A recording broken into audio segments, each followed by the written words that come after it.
So you may have found yourself aware that you have certain codependent tendencies. I recently did a call out to my Instagram asking for questions, and one of the questions that I really liked was this one. The question being, if you've identified that you have some of these traits, how do you actually work in a healthy relationship, nourishing that healthy dependency, or I usually say it's called interdependency, that one party is not completely reliant on another, but you are nourishing each other's independence as well as interdependence on each other in a healthy way. So, first of all, let's talk about what codependency is. Codependency is typically defined as someone who has lower self-esteem or lower self-worth and is in an unhealthy attachment to an other. So remember, this is not just a partner. This can be a unhealthy attachment to a parent. This can be an unhealthy attachment to a friend. It also obviously is to your partner. So let me explain to you why when codependency shows up, you typically either find it in relationships that tend to be kind of spiraling downward. They're really not getting healthier. They're getting more and more unhealthy. One thing you need to pay attention to with codependency is the partner that you're interacting with. So if you have noticed that you are having codependent tendencies, okay, I need you to ask yourself the type of relationship you have with the other person and what they are doing and how they're interacting with you. So people who have a partner or a parent that's actually trying to discourage the codependency, they're going to be trying to offer opportunities for you to detach. So stuff like, I want you to have your own opinion. I don't want you to rely on me. I don't want you to feel obligated. I do not want you to feel as though you owe me anything. That is the phrase that you're going to hear from the person that really is not wanting to be in that codependent dynamic, okay? When we have people that are benefiting from someone who is codependent on them, they're benefiting from it. It is weaponized at some point where the other person is manipulating them and actually encouraging them to be more codependent. So they'll use phrases like, why aren't you taking me into consideration? Why aren't you prioritizing me? Why aren't you considering my thoughts at all times? And in reality, someone who has codependent traits, they will be like, I always have to consider every single person's perspective or every single person's wants and needs. And when you're codependent, this is why we talk so much in relation to people pleasing, because when you want to people please, the ultimate people pleasers end up being very codependent on other people because they are saying, well, I always have to consider somebody else's needs before mine. And if I do consider my needs before mine, then I'm selfish.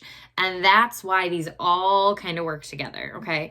So keep this in mind. If you are thinking about why you are struggling in the relationship, you do need to take a couple of things into consideration. You need to think about who are you interacting with and if they're benefiting from your codependency. And if they are very much attuned to what's going on and they are trying to discourage the codependency, you're going to see those behaviors, okay? But if they're trying to encourage the codependency, you're also going to see those behaviors. They're going to show up as, they are encouraging you to enable them, or they're encouraging you to make excuses for them, or excuses for their bad behavior, or excuses for the way they are. And that's not your responsibility, right? That's where you are literally, codependency is where the word enmeshment comes in. And I want you to hear that word. Enmeshment is basically where you offend one, you're going to immediately offend the other.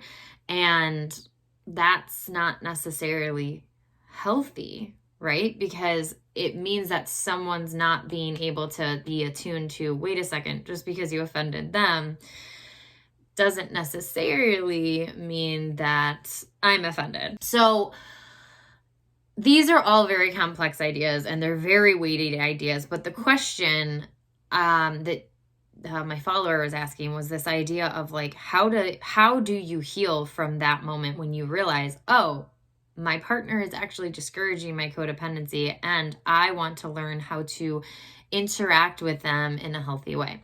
So first of all, it's going to be autonomy. Okay. You have to ask yourself when you are interacting with your partner, you need to ask yourself, is this fully autonomous, or is this coming from a place of like guilt or shame or judgment on their part? Like if you feel like you aren't going to be there for them or something, or you aren't going to be supporting them in some way, are you articulating that? And are you doing that because you're feeling guilty, or are you feeling forced to do it, or are you feeling autonomous in doing that? Okay.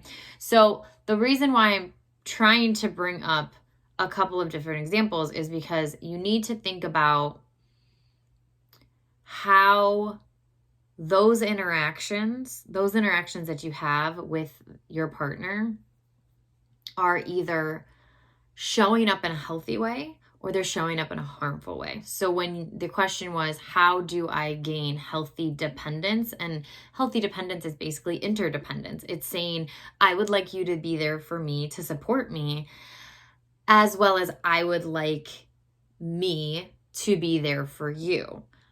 And both sides are coming from a place of actual honesty and autonomy. Okay. So if I say, hey, honey, I would like for you to pick up some groceries for me. Okay. Genuinely, if the person who's codependent doesn't see their own needs and what they are needing to do that day as important enough to advocate for, if someone asks me to go grocery shopping for them and I'm their partner, I will also have to consider what's going on in my day. For many people, they think that's selfish, but in reality, you do need to consider your own needs as well. So if my partner says, hey, can you go to the grocery store? Okay, I need to do a quick inventory of, is that actually possible for me to do? Is it actually possible? Because I have a 4:00 meeting, I'm going to get out at 5. And is it possible for me to grocery shop and get through traffic and be home at 6? Okay. If it's not possible, but I say yes anyways, now I'm bitter and resentful to my partner for saying yes to something, right? That's where this codependency and bitterness and resentment come in, because you're basically saying yes, but not meaning yes, right? And so it looks like they are allowed to ask you to go grocery shopping, but you also have to show up in a way that's asking, am I able to go grocery shopping? And is it possible, right? And so interdependence looks like respecting that person might be busy. So if you are like, well, I didn't know you had a meeting and I just assumed you were free. Okay, so the other partner needs to honor that. They need to honor that. They need to say, okay, well, I just asked you to go grocery shopping and you obviously can't go. Okay, well, you need to honor that they also have needs, responsibilities, and things going on in their life, right? So it's like, how do you actually respect that? It means you need to ask the question when you are engaging in something that somebody's relying on you for, okay? Or they're asking you to do, or they're asking you to show up. You do have to ask the question about your own autonomy. And you do have to ask yourself, am I honoring myself with this decision, as well as trying to honor the relationship? Because it's not all or nothing. And here's the caveat, okay? I do need you to hear this. The caveat is to be able to negotiate your needs with their needs means at some point constantly steamrolling over them and saying, no, I'm not going to be there for you. No, I'm not going to be there for you. No, I'm not going to be there for you. To some degree is not healthy either, right? So this is why it's extremely nuanced. It's extremely nuanced. Hear me when I say that, because what you're doing is you're trying to find the balance. Okay. So it might look like, hey, honey, I literally can't go grocery shopping. I might be able to pick up a few things, but I can't do a full trip. So I'll pick up some milk and some eggs and, hopefully we can have an easy dinner tonight, but I'm not going to be able to do a full trip. Okay, that looks like negotiating, being there for your partner, as well as honoring your needs. That's what it looks like. It looks like truly finding a balance of how to honor or come to this, honestly, compromise, to this moderate place of, I don't have to completely reject what I have going on. I don't have to cancel a meeting. I don't have to completely abandon myself. And at the same time, I really do not have time to go on an hour-long grocery trip. Okay, so all of that to be said, this is what I mean by like finding that moderate place. It means that in some discussions, because yes, we're talking about everyday tasks, some discussions you're going to have to sit with before you answer. So if we're talking about like psychological things like, hey honey, I'm really struggling with the idea of going to therapy. Okay, like you don't have to force your partner to go to therapy. And at the same time, they deserve some time and space to process if they're able to go to therapy, right? And so it's about moderation. It's about, am I able to grow and call myself deeper and call myself to radical change, as well as honor that someone else is looking out for me and they want the best for me, right? So someone who might be codependent might just like, okay, yeah, anything you do, anything you say, anything you want, right? When in reality, some people throw themselves into therapy and they really might not be mentally prepared. And so now they get angry at their partner and they're like, oh, you forced me into this, right? And it's like, well, first of all, in a healthy relationship, nobody's forced into anything. And if they truly do not want to show up for therapy, and that is in your mind as that is what you really think is needed for your relationship, they also don't have to show up. So then, I have people look at me and they're like, well, what am I supposed to do? And I said, they're telling you. They're telling you they're not ready for what you need. That's the uncomfortable part, is that you look at your partner and you're saying, I realize what I need. What I need is that. And if they're given time and place to explore and place to honor and place to actually see how important it is to you, and they're sitting with it and actually processing it, and they're saying, no, I will not show up. I will not do that. Or worse, they show up to therapy and they blame you and guilt you and say, this is all your fault. And this is why I'm here, because you're forcing me to be here. And it's like, well, that's the point. It's you are trying to go for full autonomy of someone claiming a decision, and you can't force somebody's autonomy.